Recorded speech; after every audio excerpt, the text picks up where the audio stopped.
शिवसेना के नेता प्रवक्ता विधायक हमारे साथ में है संजय शिरसाट। शिरसाट साहब, जिस तरह से एग्जिट पोल आया है और इंडिया टीवी का जो एग्जिट पोल है उसमें एनडीए जो है वो 400 पार कर सकती है, 401 तक अधिकतम सीटें उनको मिल सकती है, इस तरह से जो है एक बताया गया है। देखिए, वोटिंग होने के बाद जो सबके ओपिनियन पोल आए, कई सीटें कम ज्यादा हुई होंगी, लेकिन सबने ये बताया कि एनडीए की सरकार आने जा रही है। और यही बहुत सबसे बड़ी बात है। मोदी जी ने जो बोला था, जो कहा था कि 400 पार का हमारा नारा है, उसके करीबन हम सब जन पहुंच गए। 4 तारीख को जो काउंटिंग होंगे उसमें जरूर आप देखेंगे अपने देश के पूरे वोटर्स ने मोदी के नाम का जादू जो था वो उनके ऊपर चल चुका है और उन्होंने बताया कि नहीं, हमें यही पंतप्रधान चाहिए। जो भी रैली हुई वो रैली में भी मोदी साहब कहते थे जो भी वहां का कैंडिडेट है उसको एक वोट यानी मुझे एक वोट है। तो लोगों ने वो ध्यान में रखते हुए ये वोटिंग की। इसलिए आज तीसरी बार पंतप्रधान मोदी बनने जा रहे, इसकी खुशी देशवासियों को भी है और हमको भी। विपक्ष कह रहा है कि ये जो एग्जिट पोल है उस पर उनका विश्वास नहीं है और वो 255 सीट इंडिया अलायंस को मिलेगा, ऐसा दावा कर रहे हैं। देखिए, ये एग्जिट पोल है, किसी भी चैनल ने ये कोई दावा नहीं किया कि हम कह रहे वो सच है। ये हमारा ओपिनियन पोल है, तो उसके ऊपर कमेंट्स करना कोई जरूरी नहीं है।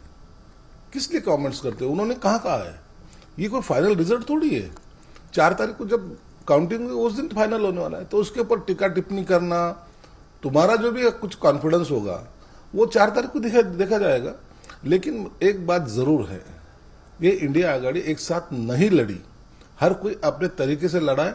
इसलिए इनकी ये हालत जो है बहुत बुरी हो चुकी है।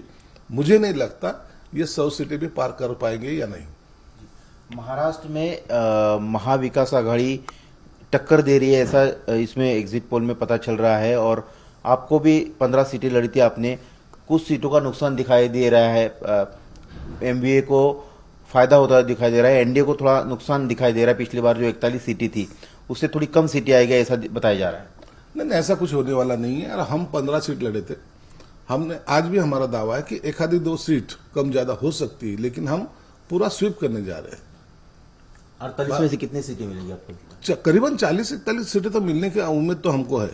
और शिवसेना आपकी पार्टी को 15 में से कितनी मिलेगी? हमको मिनिमम 12 सीटें मिलने का हमारा अंदाजा है। 3 सीट का हमारा लॉस होने की संभावना है जरूर, लेकिन हो सकता है वो भी थोड़ा सा कम ज्यादा फर्क से वो भी निकलने का कोशिश, पता नहीं जनता जनार्दन है उन्होंने क्या किया होगा, लेकिन ऐसा लगता है कि 12 सीट तो हमारी निकलेगी। यहाँ महाराष्ट्र में आघाड़ी को कोई चांस मिला नहीं है। ये अपने अलग कैलकुलेशन में रह चुके थे। उनको ऐसा लग रहा था कि दलितों की वोटिंग, मुस्लिमों की वोटिंग, ये सब हमारे साइड में झुक चुकी है। लेकिन आप देखेंगे कांग्रेस ने उबाटागढ़ का काम नहीं किया, न शरद पवार के राष्ट्रीय कांग्रेस ने किया है। उबाटागढ़ ये अकेला पड़ गया था और उसका फटका उनको मिला है। जिनके भरोसे पे उन्होंने उनके साथ अलायंस किया, उन्होंने सब ने ये इलेक्शन में उनको धोखा दिया है। उद्धव ठाकरे के साथ धोखा हुआ, ऐसा कहना है आपका? कांग्रेस जो है, कांग्रेस और राष्ट्रवादी शरद पवार की, उन्होंने धोखा किया है, जरूर धोखा किया है। अभी ये बातें देखो, कुछ 4 तारीख के बाद उनके ही लोग जो उनके नेता है, प्रवक्ता है, ये सब बोलेंगे। वजह ये है कि गलत आदमी पे भरोसा किया। अरे हम जैसे जो लोग थे, जो तुम्हारे साथ जुड़े थे 40 साल से, उनके ऊपर आपको भरोसा नहीं था, लेकिन दूसरे पराये लोगों पे जो भरोसा किया उसका ये नतीजा है। इसलिए अब उबाटागढ़ को कोई फ्यूचर रहा नहीं। जी, तो क्या टूट जाएंगे एमबीए? वो तो टूटना ही टूटना है, अभी टूटना ही टूटना है। अब वो साथ में नहीं रह सकते। खुद के स्वार्थ के लिए ये चुनाव में अगर किसी को फायदा हुआ है महाराष्ट्र में, तो कांग्रेस को हुआ है। जिनकी एक सीट गलती से चुन के आई थी, उनकी सीटें 2-4 सीटें बढ़ने की चांसेस ज्यादा है। और जिनकी इतनी सारी सीटें थी वो अब सब माइनस में जाने वाली है। तो फायदा तो कांग्रेस को होगा। कांग्रेस का जो खुद का जो वोट बैंक है, वो बैंक इनकी तरफ ट्रांसफर नहीं हुआ। तो ऐसे में क्या उद्धव ठाकरे जो है, आपको लगता है कि उनका साथ छोड़ सकते हैं एमवीए का और एनडीए के साथ जा सकते हैं? पता नहीं, ऐसी हलचलें तो चल रही है, सब सुनने में आया है। लेकिन मुझे लगता है कि ज्यादा दिन वो आघाड़ी के साथ तो रहेगी नहीं। एक तो उनको अकेला चलना पड़ेगा या तो एनडीए के साथ आने की कोशिश करना पड़ेगी।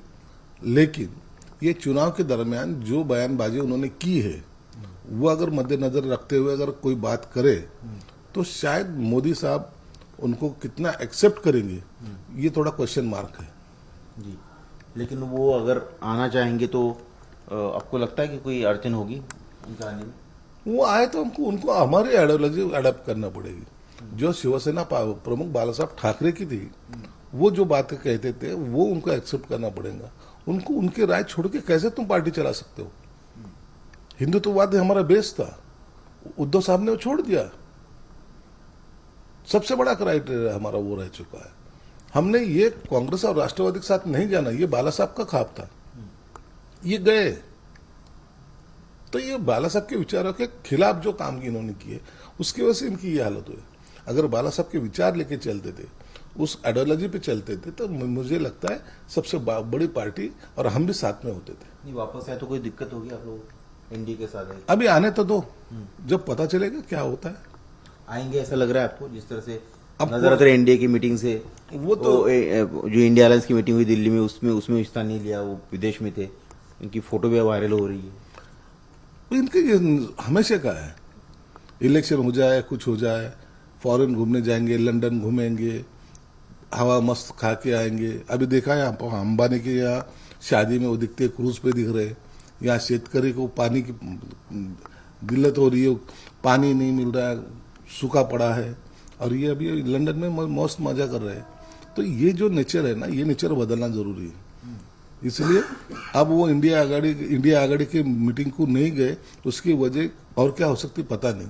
लेकिन जब अगर आना चाहे है और वो अगर इंडिया आघाड़ी ने जो किया है उनके साथ वो अगर वो भूलना चाहते होंगे तो एनडीए में शायद मोदी साहब ने चाहा था उनकी एंट्री हो सकती है। नहीं तो आज उनको एनडीए को उनकी आवश्यकता भी नहीं है। जी, बीच में ये आपके नेताओं ने दावे किए थे कि उद्धव ठाकरे प्रयास कर रहे थे बीजेपी से संपर्क करने के, मोदी जी से संपर्क करने के।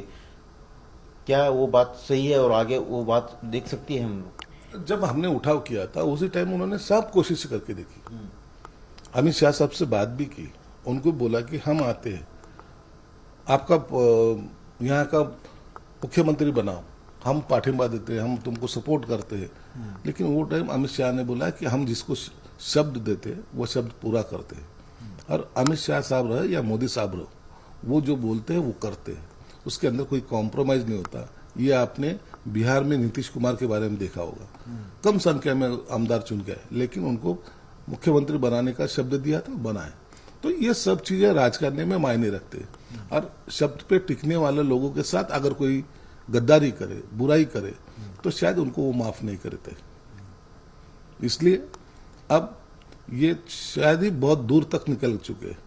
अब वापस आने की राह अगर उनको मिली तो उनका सौभाग्य होगा। ये थे संजय सिरसा, जिनका कहना है कि जनता ने नरेंद्र मोदी के नाम पर जो है वोट किया है और जो एग्जिट पोल बता रहा है उससे ज़्यादा सीटें जो है एनडीए को मिलेगी। कैमरामैन देवेंद्र जालकर के साथ सचिन चौधरी, इंडिया टीवी, मुंबई।